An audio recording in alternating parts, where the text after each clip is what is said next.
भाई अगस्त मंथ भी आ गया है और धीरे धीरे ये भी खत्म हो जाएगा। बट अगर आप ये बोल रहे हो कि सर अभी मेरा बिल्कुल 0% है, क्या सर मैं अभी से तैयार करके क्या मैं 90 अब 95 तक पहुंच सकता हूं? भाई मैं डायरेक्ट बाय डायरेक्ट बोलना चाहूंगा, बिल्कुल पहुंच सकते हो। कुछ बातें मैं बताऊंगा, बस उसको फॉलो करो। सबसे पहली बात, मेरे हर बच्चे को मैं बोलूंगा, कमेंट बॉक्स के अंदर अपना ड्रीम परसेंटेज जरूर लिखो। हो सकता है आपको लिखने के टाइम खुद को ये फील हो कि भाई मैं कर पाऊंगा, बट भाई मैं बोलूं लिखो। जब आपके सामने वो चीजें बार बार आएगी तो आप उसको देख के उस तरह से मेहनत करना स्टार्ट करोगे। हो सकता है आपके आजू बाजू वाला या तो आपका दोस्त वो चीजें देख के उसको हंसी आएगा, पर फिर भी बोलूंगा कि भाई लोग जब हंसना स्टार्ट करते हैं ना, काम वहीं से स्टार्ट होता है। इसीलिए दोस्तों आप सोचना स्टार्ट करो, देखो आप चीजें धीरे धीरे करना स्टार्ट कर दोगे। देखो मैं पहले बोल देना चाहूंगा, मैं सबसे पहले मैंने लिखा है कि अपने पास्ट को भूल जाओ। 9th स्टैंडर्ड के अंदर क्या परसेंटेज था, अभी तक आपने क्या किया है क्या नहीं किया, वो सभी भूल जाओ। बट आज से आप सभी को प्रॉमिस करना है कि सर आप जो बोल रहे हो वो मैं करूंगा और वो मैं करके दिखाऊंगा। ये अगर आप दिल में ठान लोगे तो भाई सब चीजें आराम से हो जाएगी। देखो डिस्क्रिप्शन में मैंने स्पेशल व्हाट्सएप चैनल दिया है जहां हम डेली क्वेश्चंस देते हैं, डेली बच्चों को मोटिवेशन देते हैं, डेली हम बच्चों से बातें करते हैं, जिससे आपको एक टारगेट मिलता है। तो सबसे पहले उसको ज्वाइन कर लो। एंड दूसरी बात, आप सभी को बताया कि हमने चैलेंज सीरीज लॉन्च किया है, जिसका पहला सेशन संडे को होने वाला है। आप सभी को बोलूंगा कि वो सेशन जरूर ज्वाइन करो, उसका लिंक डिस्क्रिप्शन में मैं दे देता हूँ, उसको जाके लाइक करो। अगर आप लोग को प्यार एंड सपोर्ट मिलेगा तो भाई हम सीरीज जारी रखेंगे। हमने 10 दिन का चैलेंज सीरीज रखा है, वो चैलेंज सीरीज अगर आपने अपना लिया तो भाई 50% सिलेबस आपका हो जाएगा, 50% सिलेबस हो जाएगा, समझ में आया? तो भाई फटाफट जाके उसको लाइक करो, उसका लिंक डिस्क्रिप्शन में दे दिया। अगर नहीं मिले तो डायरेक्ट लाइव वाले फीड पे चले जाना, वीडियो लगा हुआ है उसको लाइक कर देना। तो सबसे पहली बात मैंने बोला पास्ट को भूल जाओ, जो हुआ था, जो हो गया था, नहीं आता, क्या आता है, कुछ भी नहीं होता, ये सभी बातों को भूल जाओ। बोलो आज से मेरी नई शुरुआत है और आज से मैं अब नया स्टार्ट करने वाला हूं। दूसरी बात गाइस, देखो सोशल मीडिया अगर आप अच्छी तरीके से यूज करोगे, जैसे मैं बताना चाहूंगा हमारे गिरी ट्यूटोरियल के जितने चैनल्स है, देखो 9th के 10th के इंस्टाग्राम पे, उन सभी पे आप जाके देखोगे तो आपको डेली एजुकेशन से रिलेटेड ही कंटेंट मिलेगा। तो सोशल मीडिया पे आप क्या यूज कर रहे हो, क्या देख रहे हो, वो मैटर करता है। बट पता बिना मतलब टाइम पास किए जा रहे हो, कुछ भी किए जा रहे हो, तो एट द लास्ट लॉस आपका ये कि सोशल मीडिया एक ऐसा जाल है, अगर इसके अंदर आप फंस जाते हो तो भाई अपने पैर पे खुद ही कुल्हाड़ी मार लोगे। तो आपको चेक करना, क्योंकि देखो ये आप जैसा चाहते हो नहीं, आपके ब्रेन को रीड कर लेता है भाई, और उसी तरह के कंटेंट आपको दिखाता है। तो आपके ऊपर है कि आपके ब्रेन को क्या दिखाना है, आपकी आंखों के सामने से क्या गुजरना चाहिए, ये आप डिसाइड करोगे। और मैं बोलना चाहूंगा उसका भी एक टाइम फिक्स करके रखो। दिन भर नहीं देखना है कि अननेसेसरी आप दिन भर रील्स स्क्रॉल कर रहे हो, ये कर रहे हो, वो कर रहे हो, ये नहीं। इवन भाई मैं बोलना चाहूंगा कि यूट्यूब पे भी आप एक फिक्स टाइम रखोगे, इतने बजे मुझे ये वीडियो देखना, देखने के बाद मुझे सेल्फ प्रैक्टिस करनी है। अगर आप दिन भर सोशल मीडिया यूज कर रहे हो, दिन भर इसी पड़े हुए हो, तो भाई स्कोर नहीं आने वाला। जो सच्चाई हो मैं डायरेक्ट आपको बता देना चाहता हूँ।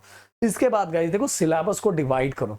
सिलेबस को डिवाइड करो मतलब क्या है, आपका जो चैप्टर है, चैप्टर के अंदर सबसे पहले ये निकालो आपकी यूनिट टेस्ट, सेमेस्टर एग्जाम या बोर्ड एग्जाम, डायरेक्ट आपकी टारगेट है कि सर मैं तो बोर्ड को देख के तैयारी कर रहा हूं। तो उसमें देखो कौन सा ऐसा चैप्टर है जो सबसे ज्यादा आपको डिफिकल्ट लग रहा है, और जो भी डिफिकल्ट लग रहा है मैं प्लीज रिक्वेस्ट करना चाहूंगा वो चैप्टर का नाम डालो एंड वन शॉट डालो, गिरी ट्यूटोरियल डालो। मैं बोलना चाहूंगा वो एक बार वीडियो जरूर देखना। मैं बोलना चाहूंगा अभी तक बच्चों को जो सबसे ज्यादा हार्ड लगता था, जब गिरी ट्यूटोरियल की वीडियो उन्होंने देखा था ना, तो सबसे ज्यादा सिंपल उनको वही लगने लगा। जैसे अभी बहुत सारे बच्चे, मैं बताना चाहूंगा साइंस 1 के अंदर इफेक्टिव इलेक्ट्रिक करंट हो गया, कार्बन कंपाउंड्स हो गए, हो सकता है अभी आपने पढ़ा नहीं होगा, मेटलर्जी हो गया।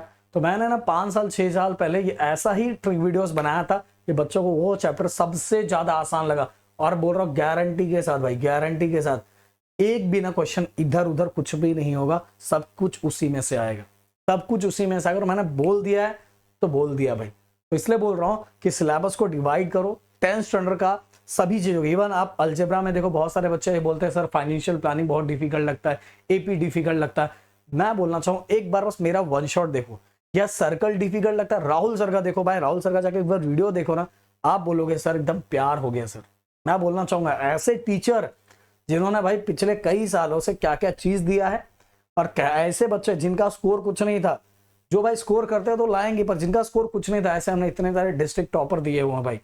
इसलिए बोल रहा हूं अगर आपको कुछ चीजें नहीं समझे, सबसे पहले उनको डिवाइड करो, क्या डिफिकल्ट जा रहा है, क्या सिंपल जा रहा है, क्या नहीं हो रहा है, उनको चेक करो। उनको चेक करने के बाद जो डिफिकल्ट जा रहा है उसकी प्रैक्टिस करना स्टार्ट करो, उससे दूरियां बनाओगे। तो मुझे क्या बताओ, मुझे एक चीज बोलो, अगर मान लो आपको मराठी हार्ड लगता है, इंग्लिश हार्ड लगता है या मैथ हार्ड लगता है, तो क्या आप उसके एग्जाम्स नहीं देने वाले? देना ही पड़ेगा ना भाई। तो लास्ट में दौड़ोगे आप, लास्ट में दौड़ने से अच्छा अभी दौड़ना स्टार्ट करो, उसके तरीके ढूंढो। और हर तरीका गिरी ट्यूटोरियल के इस प्लेटफॉर्म पे है।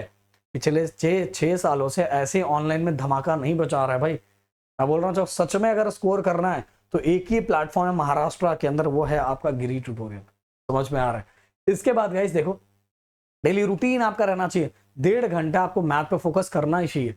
आधा, उसमें से आधा टाइम आप अलजेब्रा को दे सकते हो, आधा टाइम ज्योमेट्री को दे सकते हो। 1 घंटा साइंस, एक दिन साइंस 1, एक दिन science 2, 45 minute English, 45 minute Marathi Hindi.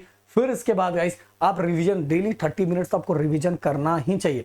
Even guys आप ये भी कर सकते हो कि एक दिन पूरा मिला के आधा घंटा बस लैंग्वेजेस करो और 1 घंटा एसएसटी करो, ये भी कर सकते हो। और पर 30 मिनट रिवीजन डेली करना। अगर रिवीजन करोगे तो भाई जो आप जाके 1 हफ्ते के बाद सब आपके सर से गायब हो जाता है ना, वो नहीं होगा। आप हर दिन, जो दूसरे दिन स्टार्ट कर रहे हो, तो एक दिन पहले आपने जो किया 15 से 20 मिनट उन चीजों को फोकस कर लो। ओके, एक बार देख लो आपने कल क्या क्या पढ़ा था, क्या क्या पढ़ा था, और परसों जब स्टार्ट करो उसके पहले के 2 दिन को देख लो क्या क्या पढ़ा था, जिससे गाइस आप बार बार चीजों को रिवाइज कर पाओगे। भाई मैं बोलना चाहूंगा ना, बहुत सारे बच्चे टेक्स्ट बुक से दूर भागते हैं। टेक्स्ट बुक आपको देखना चाहिए, आपको उसके अंदर डायग्राम की प्रैक्टिस करना चाहिए। मैं बोला साइंस 1 के अंदर ना बहुत लोग आपको ये नहीं बताएंगे, बस यही बोलेंगे कि पीवाईक्यू कर लो, ये कर लो, वो कर लो। भाई पीवाईक्यू तो करना ही है, पर पीवाईक्यू के साथ आपके टेक्स्ट बुक के अंदर जो भी साइंस 1 साइंस 2 के अंदर जो भी डायग्राम्स दिए हुए हैं, जो भी एक्सपेरिमेंट दिए हुए, वो एक्सपेरिमेंट आपको पता रहना चाहिए, वो किससे रिलेटेड है, उसके अंदर क्या इंग्रेडिएंट यूज किया गया है, वो किस प्रिंसिपल पे वर्क करना है। इवन गाइस एक्सरसाइज के अंदर जो टेक्सचुअल क्वेश्चन है उसके अंदर भी जो भी फोटोज दिए हुए, जो भी डायग्राम्स दिए हुए, वो भी आपको आना चाहिए, क्योंकि इस एग्जाम में उससे रिलेटेड बहुत बार क्वेश्चन पूछा जाता है। इसलिए मैंने बोला टेक्स्ट बुक ही भगवान है। सबसे पहले अलजेब्रा ज्योमेट्री की मैं बात कर लेता हूँ। अलजेब्रा ज्योमेट्री के अंदर तो भाई आप सभी को सबसे पहले प्रैक्टिस सेट के क्वेश्चंस करने चाहिए और सॉल्व एग्जांपल करने चाहिए। अगर आपका टारगेट अलजेब्रा ज्योमेट्री को मिला के 80 आउट ऑफ 80 है, तो अगर आप उससे दूरियां बना रहे हो तो भाई काम तमाम हो जाएगा आपको। साथ में एसएसटी, हिस्ट्री के ओनली टेक्सचुअल क्वेश्चन करो, पॉलिटिकल के ओनली टेक्सचुअल क्वेश्चन करो, बुक के पीछे जो दिया हुआ है वही करो, और साथ में ज्योग्राफी और कुछ क्वेश्चंस हम देंगे वो कर लो। और इसी तरह से लैंग्वेजेस का हमने बहुत वीडियोस बनाया, लैंग्वेजेस का अपने चैनल पे जो पढ़ाओ बस वो करो, आपका काम हो जाएगा। इसलिए टेक्स्ट बुक से दूरियां बिल्कुल नहीं बनानी है भाई। राइटिंग की प्रैक्टिस, मैंने बार बार आप लोग को बोला है, ये देखो मैथ ऐसा सब्जेक्ट है जिसमें आपको डेली प्रैक्टिस करना है, और साथ में लैंग्वेजेस का अगर पेपर प्रैक्टिस करोगे तो अच्छा स्कोर होगा। तो हफ्ते में, हफ्ते क्या 2 हफ्ते के अंदर, हो सकता है अभी आपका स्टार्टिंग हो, 2 हफ्ते के अंदर आप अगर पेपर प्रैक्टिस की हैबिट डालोगे, बोलोगे सर अभी तो पढ़ के ही पूरा नहीं हुआ। अरे भाई मैं बोलना चाहूंगा राइटिंग स्किल एंड ग्रामर वाला पार्ट, और जो जो पोएम होता जा रहा है उसको लिखने की प्रैक्टिस। हाँ, जो चैप्टर नहीं हुआ उसको स्किप कर दो। आप डायरेक्ट क्या करो, 80 मार्क्स का ही पेपर उठाओ। 80 मार्क्स के पेपर में वो जो क्वेश्चन जिससे रिलेटेड जो पोएम होंगे, उस पोएम वाले बस सेक्शन, बाकी चीजें आप लिख सकते हो। पैराग्राफ दिया रहता है, पैराग्राफ से आप ढूंढ सकते हो। आपका दिमाग उस वाई चलना स्टार्ट होगा, क्योंकि पैराग्राफ के अंदर आपको अनसीन पैसेज भी दिया रहता है। तो जो आपके उसके अंदर सीन पैसेज है उसको भी अनसीन समझ के प्रैक्टिस करो ना। बाकी राइटिंग स्किल एंड ग्रामर वही रहता है भाई जो 9th स्टैंडर्ड के अंदर, वैसी चीजें यहाँ है। तो अगर ये 2 हफ्ते पे एक पेपर प्रैक्टिस करना स्टार्ट करोगे, मैं बोलना चाहूंगा अगर अभी तक आप 55-60 स्कोर करते हैं तो गारंटी के साथ बोल रहा है Hindi, English and Marathi 90+ score करोगे। भले आपकी हैंड राइटिंग टाइप राइटिंग जैसी नहीं है, खराब है, फिर भी बहुत अच्छा कर लोगे। समझ में आ रहा है जो मैं बोल रहा हूँ? प्लीज फॉलो करो, वीकली खुद को टेस्ट करो, खुद को चेक करो, हफ्ते भर में आपने जो पढ़ा है। अगर आपके आजू बाजू मतलब आपके घर में कोई आपके बड़े भाई बहन है जो आपका ओरल ले सकते हैं, तो उनको बोलो भाई मैंने इतना पढ़ा, इसमें से कुछ पूछो। तो आप चेक करो खुद को कि आप ऑन द स्पॉट अगर आपसे क्वेश्चन पूछा जा रहा है तो क्या आप आंसर दे पा रहे हो, आप कर पा रहे हो, मतलब आपको एनालाइज हो पा रहा है, या आपने 2 चैप्टर कर लिया मैथ का, आपको डायरेक्ट उठा के कोई क्वेश्चन दिया जा रहा है तो क्या आप ऑन द स्पॉट सॉल्व कर पा रहे हो। देखो गाइस, ये चीजों को चेक करो। अगर नहीं कर पा रहे तो फिर से उन चीजों की प्रैक्टिस स्टार्ट करो। इससे गाइस अब एग्जाम में जब जाओगे अचानक से सब क्वेश्चंस आएगा ना, क्योंकि सब पूरा सिलेबस एक साथ आने वाला है, तो वो जो बच्चे बहुत सारे कंफ्यूज हो जाते हैं, उस कंफ्यूज होने के डर को, उसकी प्रैक्टिस को आप अभी से करना स्टार्ट कर दोगे। एंड गाइस वो जो कंफ्यूजन होता है ना बिल्कुल नहीं होगा। तो जो चीजें मैंने बताई अगर आप उसको फॉलो करते हो तो भाई मैं बोलना चाहूंगा अभी क्या बहुत सारे बच्चे तो मेरे से लास्ट में मिलते हैं, वो भी बहुत अच्छा स्कोर कर लेते हैं। अभी अगर आप अभी मिल गए हो तो समझ लो आप बहुत लकी हो। अभी जो चीजें बता रहा हूँ प्लीज उन चीजों को एक एक पैटर्न वाइज फॉलो करते जाओ। और जो गिरी ट्यूटोरियल चैलेंज सीरीज ला रहा है, सच बोल रहा हूँ, अगर स्कोर करना है ना चैलेंज सीरीज एक्सेप्ट करो और पूरा 10 दिन झंडे गाड़ के बैठ जाओ कि सर हम करेंगे करेंगे करेंगे, बिल्कुल मत हिलो, देखो स्कोर बहुत अच्छा कर लोगे। तो जो बातें मैंने बताई जरूर उसको आप फॉलो करोगे। मिलते हैं नेक्स्ट वीडियो में। Thank you so much guys. जय हिंद एंड जय महाराष्ट्र दोस्तों।